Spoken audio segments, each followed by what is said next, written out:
Hello students, शिक्षा academy to the point में आपका स्वागत है। आज आपके लिए मैं एक बार फिर क्लास 12th इकोनॉमिक्स का तीसरा अध्याय उपभोक्ता संतुलन कंज्यूमर इक्विलिब्रियम से संबंधित महत्वपूर्ण प्रश्न लेकर आया हूं, जो सभी बोर्ड के छात्र छात्राओं के एग्जाम के दृष्टिकोण से बहुत ज़्यादा लाभदायक होगा। इसलिए इस वीडियो को अंत तक देखें और इन प्रश्नों का अभ्यास और याद करें, क्योंकि इससे बाहर एक भी प्रश्न नहीं पूछे जाएंगे। यदि इस चैनल पर आप नए हैं तो सब्सक्राइब एवं शेयर करें ताकि और भी विद्यार्थी इसका लाभ उठा सके। तो चलिए बढ़ते हैं हम पहले प्रश्न की ओर। जैसे कि पहले प्रश्न में पूछा जा रहा है कि निम्न में कौन सा कथन सही है। तो उपयोगिता का अर्थ आवश्यकता की संतुष्टि शक्ति है। उपयोगिता इच्छा की तीव्रता का फलन है। वस्तु के उपभोग की इच्छा उपयोगिता को जन्म देती है। ये तीनों कथन सही है, इसलिए आपका आंसर हो जाएगा उपर्युक्त सभी। बढ़ते हैं अगले प्रश्न की ओर। अगले प्रश्न में पूछा जा रहा है कि उपयोगिता की निम्न में कौन सी विशेषताएं हैं। तो उपयोगिता एक मनोवैज्ञानिक धारणा है। उपयोगिता व्यक्तिपरक होती है। उपयोगिता का विचार सापेक्षिक होता है। तो उपयोगिता की ये तीनों विशेषताएं होंगी, इसलिए आपका आंसर हो जाएगा द उपर्युक्त सभी। अगले प्रश्न में पूछा जा रहा है कि उपयोगिता का गणनवाचक सिद्धांत निम्न में से किसने प्राप्त किया।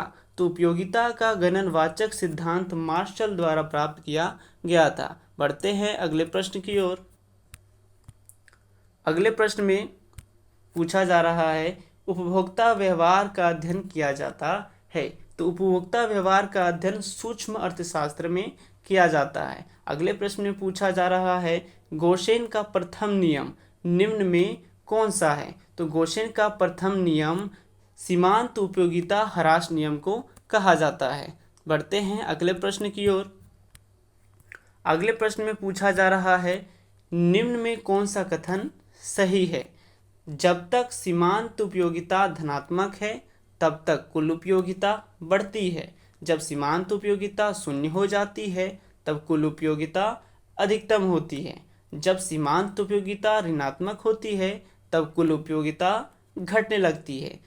तीनों कथन सही है, इसलिए आपका आंसर हो जाएगा द उपर्युक्त सभी। चलिए बढ़ते हैं अगले प्रश्न की ओर।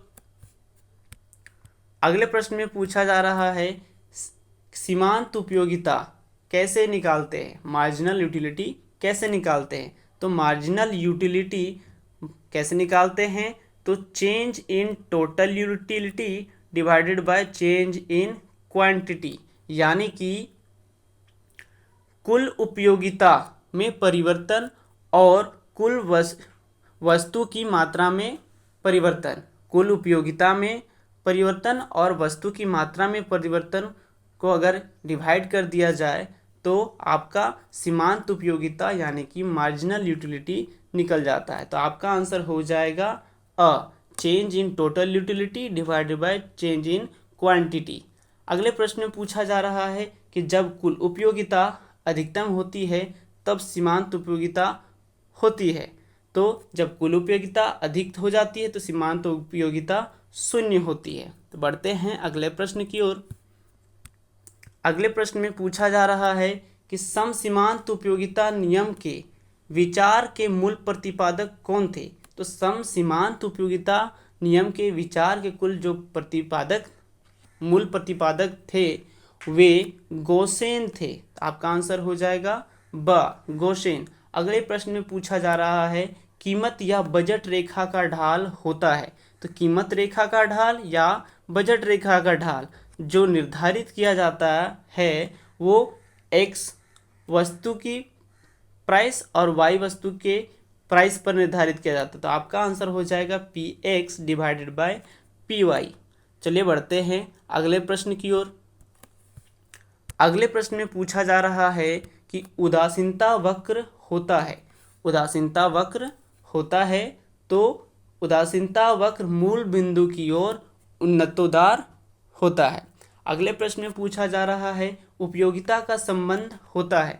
तो उपयोगिता का संबंध लाभदायकता से होता है, नैतिकता से होता है, मानव आवश्यकता की पूर्ति से। तो उपयोगिता का संबंध इन तीनों से है, इसलिए आपका आंसर हो जाएगा इनमें से सभी। तो चलिए बढ़ते हैं अगले प्रश्न की ओर। अगले प्रश्न में पूछा जा रहा है कि उपयोगिता की माप की जा सकती है। तो उपयोगिता की माप कैसे की जा सकती है? तो मुद्रा से, मुद्रा के द्वारा उपयोगिता की माप की जा सकती है। अगले प्रश्न में पूछा जा रहा है कि समसीमांत उपयोगिता नियम को कहा जाता है। तो समसीमांत उपयोगिता नियम को प्रतिस्थापन का नियम भी कहा जाता है। अगले प्रश्न में पूछा जा रहा है कि तटस्था वक्र का झुकाव होता है। तो तटस्था वक्र का झुकाव बाएं से दाएं की ओर, तटस्था वक्र का झुकाव बाएं से दाएं की ओर होता है। मैंने कंज्यूमर इक्विलिब्रियम, उपभोक्ता संतुलन से 15 मोस्ट इंपॉर्टेंट क्वेश्चन करवा दिए।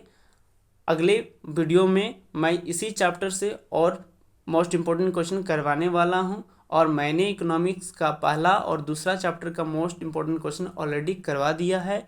आप सभी प्लेलिस्ट में जाकर देख सकते हैं, क्योंकि आपका एग्ज़ाम बहुत ही नज़दीक हो गया है। तो यदि आप इस चैनल पर नए हैं तो वीडियो को शेयर, लाइक एंड सब्सक्राइब करना ना भूलें। तो फिर मिलते हैं हम नेक्स्ट वीडियो में। जय हिंद, जय भारत, धन्यवाद।